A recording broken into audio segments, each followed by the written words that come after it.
نبی نہیں تھے وہ، کسی نبی کے صحابی بھی نہیں تھے وہ، کیونکہ قرآن حکیم میں جو سورہ لقمان میں ان کا ذکر آیا تو انہوں نے صرف توحید اور آخرت کا ذکر کیا ہے، کسی نبی کی پیروی کا ذکر نہیں کیا، ورنہ یہ نبی پہ واجب ہوتا ہے کہ جب وہ دین سکھا رہا ہوتا ہے تو وقت کے پیغمبر کی پیروی کا حکم دیتا ہے۔ وہ ایک عام انسان تھے جو دین فطرت کے اوپر تھے۔ یعنی قرآن حکیم کی سورہ لقمان میں آیا ہے، کیا یہ پیغمبر تھے یا پھر اصحاب الکہف کی طرح عام اولیاء اللہ میں سے ایک ولی تھے؟ یہ حکیم وہ آپ والا حکیم نہیں ہے جو ڈاکٹر حکیم والا ہوتا ہے، یہ وہ حکیم ہے جس طرح ہم حکیم الامت کہتے ہیں ڈاکٹر اقبال کو، یعنی حکمت کی باتیں کرنے والا۔ یہاں پہ بھی حکمت کے اقوال پیش کیے جاتے ہیں نا، تو ڈاکٹر اقبال کے اشعار پیش کیے جاتے ہیں، ان کی باتیں کوٹ کی جاتی ہیں، ان کے وہ خطبات reconstruction of religious thoughts in Islam, اس کی کوٹیشنز کی جاتی ہیں۔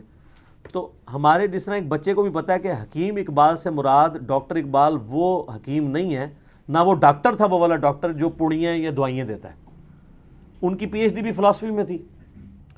حکیم لقمان بھی اس قسم کے ایک تھنکر تھے،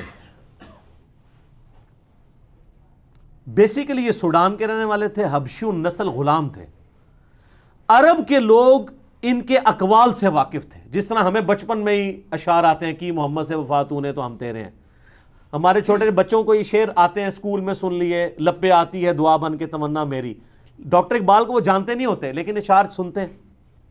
اسی طریقے سے عرب کے لوگ حکیم لقمان کی کہاوتیں، حکیم لقمان کے واقعات وہ بچپن سے سنتے تھے، ان کے محاورے ان کو ایک ریسپیکٹیبل پرسنالٹی سمجھتے تھے، بس اس سے زیادہ کچھ نہیں تھا۔ نبی نہیں تھے وہ، کسی نبی کے صحابی بھی نہیں تھے وہ، کیونکہ قرآن حکیم میں جو سورہ لقمان میں ان کا ذکر آیا تو انہوں نے صرف توحید اور آخرت کا ذکر کیا ہے، کسی نبی کی پیروی کا ذکر نہیں کیا، ورنہ یہ نبی پہ واجب ہوتا ہے کہ جب وہ دین سکھا رہا ہوتا ہے تو وقت پیغمبر کی پیروی کا حکم دیتا ہے۔ وہ ایک عام انسان تھے جو دین فطرت کے اوپر تھے، یعنی انہوں نے نیچر کو آبزرو کیا۔ یہ فطرت ایک توئیں والی ہوتی ہے، وہ فطرت نیچر، ایک ہے تا جہاں پہ کسی پیغمبر کا پیغام نہ پہنچا ہو لیکن فزیکل فینومینا آف نیچر، قانون قدرت کو، التذکیر بھی لا اللہ کو آبزرو کر کے ایک بندہ اللہ تک پہنچ جائے۔ اس طرح وہ گاڈ تک پہنچ چکے تھے۔ ان کی سب نصیحتیں پڑھیں، پہلی نصیحت ان کی کیا ہے؟ یا بنی لا تشرک باللہ ان الشرک لظلم عظیم۔ اللہ نے بیسیکلی مشرکین عرب کو کہا کہ جس حکیم لقمان کو تم اتنا بڑا بزرگ سمجھتے ہو، اس کی باقی کہاوتیں تو سنی ہوئی ہیں، جو اصل اس کی بات ہے کہ اس نے کہا تھا شرک نہیں کرنا، تو تم شرک کا اڈا یہاں پہ کھولے بیٹھے ہوئے ہو کعبے میں۔ یہ حکیم لقمان کی تمہیں نصیحت نہیں پتا؟ جس طرح ہم ناسبیوں کہتے ہیں کہ بخاری مسلم میں رفع الیدین کی حدیثیں ہیں تو آل امیہ کے خلاف بھی ہیں، تو یہ حدیثیں نہیں ماننی تم نے، الزامی جواب، اینٹی وینم پھکی کے طور پہ۔ تو یہ سورہ لقمان اس لیے ان کو ایڈریس کرتی تھی، وہ بچپن سے جانتے تھے کہ حکیم لقمان بہت دانا تھا، بہت عقل مند شخص تھا، تو عقل مند شخص توحید کی دعوت دینے والا تھا، اس کی توحید کی نصیحت تو تم نے بھلا دی ہے، شرک کا اڈا بنایا ہوا ہے کعبے کو۔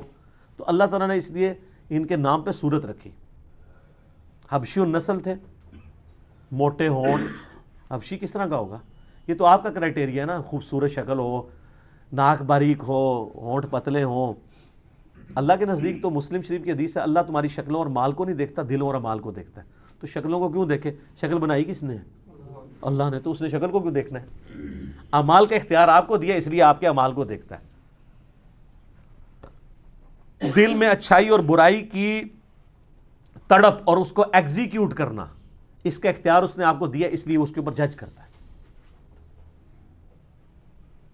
تو حکیم لقمان کے بارے میں آپ کو اسلام کی جو پہلی تفسیر ہے نا ابن جریر کی، امام طبری جنہیں کہتے ہیں، المتوفا 310 ہجری، انہوں نے تفسیر ابن جریر لکھی ہے۔ ابن کثیر نے المتوفا 774 ہجری، انہی سے اکثر چیزیں کاپی کی ہیں۔